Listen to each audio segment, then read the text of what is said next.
యాదాద్రి భువనగిరి జిల్లా యాదగిరిగుట్ట పట్టణంలోని నల్ల చెరువు గోదావరి జలాలతో నిండి అడుగులు పారుతుండటంతో తెలంగాణ రాష్ట్ర ప్రభుత్వం పాలేరు ఎమ్మెల్యే బీర్ల ఐలయ్య ప్రత్యేక పూజలు చేశారు. ఈ సందర్భంగా ఆయన మాట్లాడుతూ నల్ల చెరువు నిండిపోవటం వల్ల పట్టణంలోని ప్రధాన మురికి కాలువ పూర్తిగా ప్రక్షాళనకు లోనై స్వచ్ఛమైన కాలువగా మారుతుందన్నారు.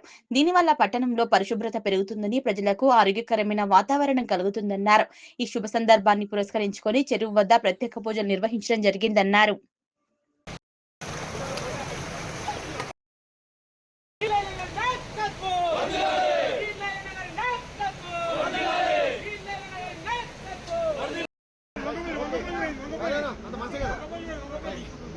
ఇంటికి